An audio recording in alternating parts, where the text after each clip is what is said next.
자, 백전무패 시간이고 이제 금요일을 담당해 주실 지난주에 한번 나오셨고 이번 주 두 번째입니다. 전자공시생 장우진 팀장과 함께 하겠습니다. 어서 오십시오. 네, 반갑습니다. 네. 전자공시생 블로그. 네, 블로그. 네, 파워 블로그 이렇게 봐야겠죠. 제도권 출신이시니까 앞서 이제 그 코너 쭉 들어보시면서 같이 앉아 계시잖아요. 네.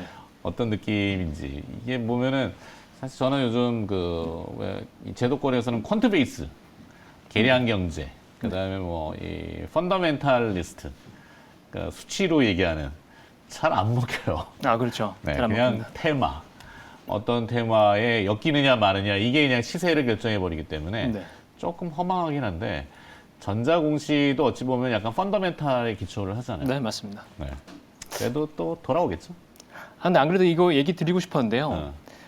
좀 전에 방송했던 걸 보면 테마주를 중심으로 얘기를 많이 해주시잖아요. 사실 네. 공시를 본다는 거는 거기서는 약간 동떨어져 있긴 한데 테마라는 건 결국은 흐름을 타기 때문에 이 테마주를 그러니까 테마가 오를 때 잡느냐 아니면 테마가 오르기 전에 그걸 미리 이제 캐치하느냐 이거의 중요하죠. 차이라는 거죠. 근데 네. 이제 공시를 보면 결국 장기적으로 보고 미리 이제 자리를 잡을 수 있기 때문에 그런 측면에서 기다리는 투자를 하기에는 적합하다라고 봅니다.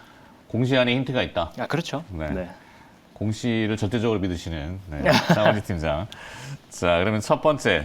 이번 주에 주요 공시를 좀 정리해 볼 필요가 있을 것 같은데, 뭐 준비된 화면이 또 있을 것 같아요. 화면 볼까요? 일단은 그 코디라는 종목을 가장 좀 기업으로 바로 들어가는군요. 그렇죠. 네. 리스트업으로. 네. 코디? 네, 코디. 좀 어제 생소한데? 공시가 나왔는데 유명한 종목은 아닙니다. 근데 예전에 그 코디에스라는 회사 아마 아실 수도 있는데요. 네, 그 들어는 본 것 같아요. 네, 프로브 유닛이라고 반도체 검사와 관련된 장치를 만드는 회사였는데, 프로브 유닛. 네. 근데 이 회사가 2016년에 그 마린 코스메틱이라고 화장품 회사를 하나 인수합니다. 그러면서 네. 화장품 회사로 변모가 됐거든요. 근데 이 회사가 좀 재밌는 게 2017년에 감사 거절로 상장 폐지 위기에 몰렸었어요. 감사 거절로. 감사 거절로. 네. 근데 2020년 5월에 다시 거래가 재개가 됐거든요. 그러니까 회사가 펀더멘털이 엄청 튼튼하다 이런 회사는 아닙니다.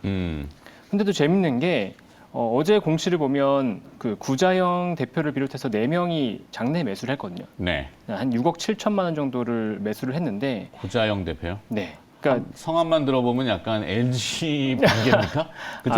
그런 쪽은 아닌 것 같고요. 네. 그건 아닌 걸로. 지금 최대 주주가 시너지 파트너스라고 있는데, 네. 그 시너지 파트너스의 최대 주주가 또 그 구자영 대표입니다. 약간 구시성을 좀 많이 가지신 분들이, 꼭 그런 건 아닌데. 네네. 근데 저 이거 주목하는 이유가 뭐냐면 시가총액이 고작 360억인데요.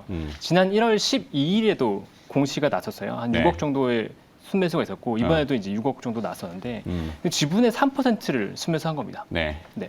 근데 아까 말씀드렸다시피 회사의 펀더멘탈이 그렇게 좋아 보이지는 않는 상태라는 거죠. 거래량도 막 들쭉날쭉하고 난리군요, 여기. 그렇죠. 1,200원짜리 주식에. 근데 회사의 메인 사업은 색조 화장품과 용기 사업입니다. 그러니까 최근에 색조 화장품이 굉장히 각광을 받고 있잖아요. 그렇죠. 뭐 리오프닝 이래가지고 다시 부각이 되고 있죠. 그렇죠. 다시 부각되고 있죠. 근데 여기 실적을 보면은 뭐 1, 2분기에 적자였고 3분기에 흑자 전환을 하긴 했지만 영업이 1억 정도밖에 안 나왔거든요. 네. 네. 그래서 실적이 아직까지 뭐 그렇게 좋은 회사도 아닌데 반대로 생각하면 이렇게 외부에서 볼 때 안 좋은 회사를 내부자들은 산다라는 것들은 뭔가 이유가 있을 거다라고 이제 생각이 되는 거죠. 그러니까 저희가 결론을 내서 이걸 무조건 사야 된다 이런 건 아니지만 그렇죠. 한번 공부해 볼 필요는 있다라는 정도로 이제 넘어갈 수 있는 내부인의 주식 매도와 매수는 시세에는 상당히 민감하게 영향을 주잖아요. 그렇죠. 뭐 카카오가 한때 좀 논란이 됐던 게 임직원들의 이제 스탁 옵션 매도 뭐 이래갖고 먹튀하는 거 아니야? 이랬는데 네. 반대로 회사는 좀 볼 것도 없는데 장내에서 주식을 임직원들이 특수관계인 포함해서 산다 공시를 했어요. 그렇죠. 공시가 안 나오고 사면은 이건 희한한 거죠. 그렇죠. 불법인데 불법까지는 아니고 뭐 그들이 알아서 하는 거고. 근데 공시를 통해 가지고 매수한다고 하는 건 뭔가 좀 특이점이 있다 이 얘기를 해주시는 거잖아요. 네, 맞습니다. 그러니까 저는 물고기를 직접 잡아드리기보다는 물고기를 어떻게 잡는지에 대한 과정을 이제 설명을 드리려고 하는데 주로 이런 기업들은 한번 깊게 공부해보고 회사와도 컨택을 해보면서 회사에 중요한 변화가 있는지를 점검해보면 좋다는 거죠. 오케이. 네. 하여튼 사라 팔아라 이거는 개념은 아니고. 그렇죠. 네. 뭐 어차피 길게 보면서 이제 공부하기 좋은 회사다 이렇게 보면 되니까요. 앞에 이제 또 리스트가 있었는데 두 번째 기업인가요? 네, 코리아 서킷입니다. 네, 코리아 여기 서킷. 또 뭐가 특이사항이 공시가 있던가요? 여기도 이제 어제 내부자 장내 매수가 있었는데 아. CK라고 특별 관계자가 있습니다. 네, 여기가 지분 1%를 매수를 했어요. 금액으로는 34억 원 정도 매수 34억 원. 합니다. 네. 음. 근데 최근에 동향을 보시면 아시겠지만, 그러니까 이 회사가 PCB 업체거든요. 그렇죠, 그렇죠. 근데 최근에 PCB 업체들의 실적은 굉장히 잘 나왔다가 네. 주가는 부러져 있는 상태였는데 최근에 이제 실적까지도 망가지고 있는 상황이거든요. 그래서 음. PCB 업체들이 업황이 상당히 안 좋은데도 어. 내부자가 이렇게 공격적으로 매수했다는 건 내부자가 판단할 때는 충분히 바닥이 아닌가라고 생각이 드는 거죠. 네, PCB가 뭐 이제 FPCB를 포함해서 대부분 주력이 이제 스마트폰이나 이런 핸드폰 쪽이 맞습니다. 많잖아요. 근데 네. 핸드폰 업황이 요즘 늘어지다 보니까 네. 같이 연동돼서 실적이 좀 데미지를 받았군요.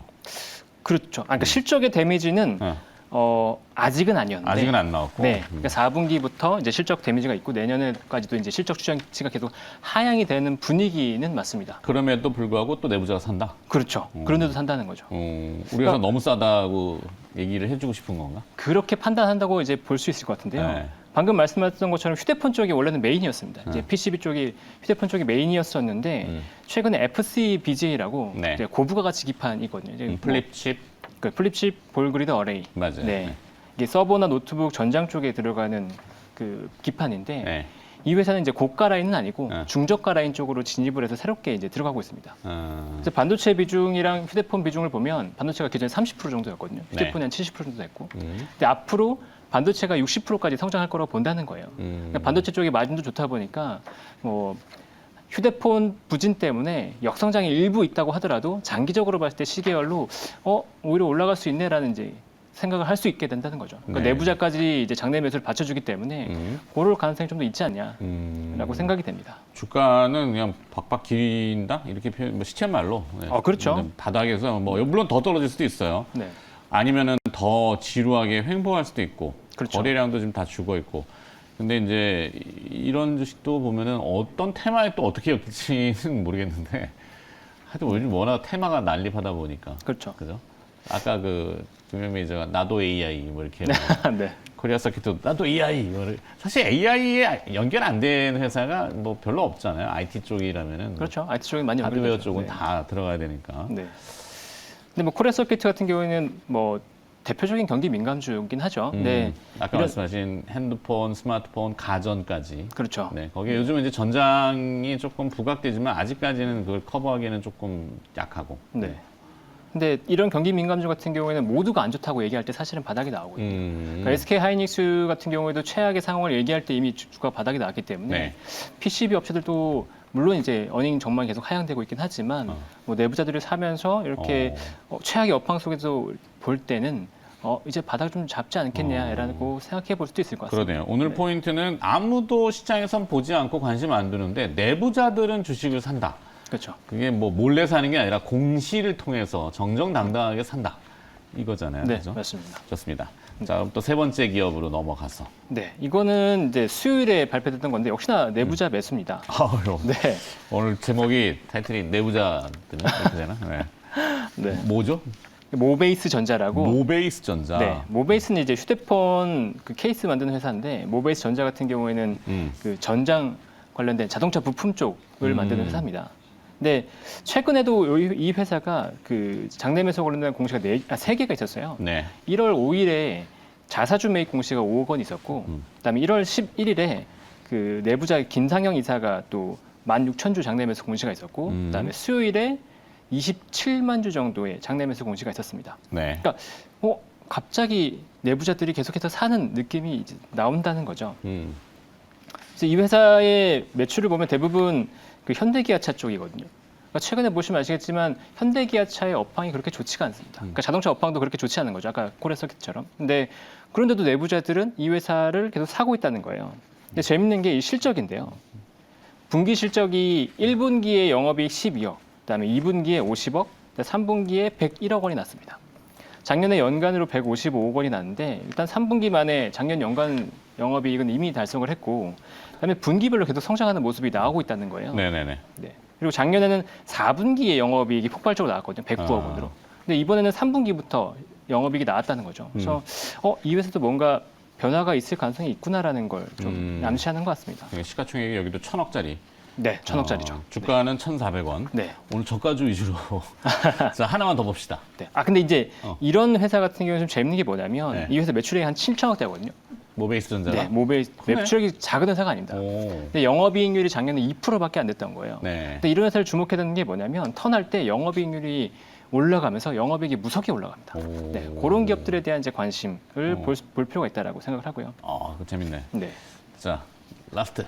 네. 그다음에 이제 인텍 플러스인데 여기는 인텍 플러스. 인텍 플러스요. 인터 플러스가 있고 인텍 플러스가 있잖아요. 네, 비슷한 이름 많죠. 네, 헷갈립니다. 인텍 플러스.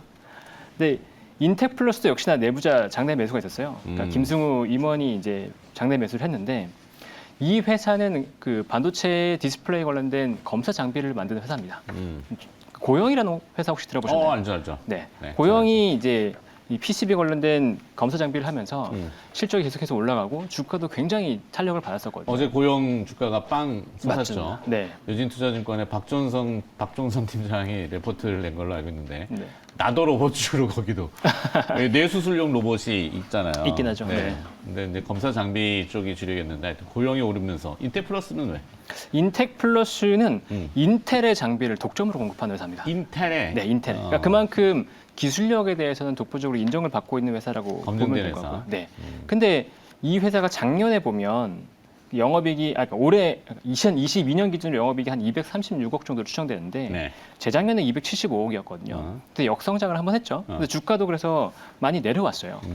근데 다시 2023년부터는 고속 성장을 이어갈 거라고 추정이 되고 있거든요. 네. 뭐 가장 큰 이유가 미중 무역 분쟁 때문에 미국의 반도체 장비를 중국이 쓸 수 없으니까 이 회사 인텍플러스가 중국의 1위 오사트 업체를 비롯해서 중국 쪽으로 이제 본격적으로 들어가기 시작한다. 네. 그다음에 아까 코리아 서킷 쪽에서 FCBGA 쪽 늘어난다고 했잖아요. 네. 그래서 이 FCBGA 쪽 장비도 늘어나고 있습니다. 그러니까 전반적으로 인텍플러스의 시장 상황은 굉장히 좋은데 고용과 비교했을 때 매출과 영업이익의 사이즈는 절반이거든요. 네. 올해는 더 이제 비중이 높아질 것 같은데 그런데 주가는 5분의 1이에요. 그러면 이 회사가 기술력이 없냐? 그런 건 아니라는 거죠. 아까 말씀드렸던 것처럼 인텔의 독보적으로, 그러니까 인텔의 독점적으로 들어갈 정도로 이제 독보적인 기술력은 있다. 그래서 지금 이제 성장으로 다시 진입하는 구간이라고 본다 그러면 뭐 장기적으로 관심을 가질 만한 업체가 아닌가 이렇게 봅니다. 그러네요. 자, 오늘 몇 가지 기업들을 쭉 들어봤는데 포인트는 일단 내부자들이 매수한다는 건 내부자도 장내 매수하면은 이게 1년 락이 걸리나요? 아니요. 걸리진 않아요. 네. 그냥 프리하게. 이렇게 장내한 매수는 잘 모르겠어요. 한번 확인해 보겠습니다. 그러니까 네. 저도 궁금하네요. 네. 초창기에 IPO 할 때라든지 이런 건 락이 걸리는데 네. 그다음에 자사주 같은 것들.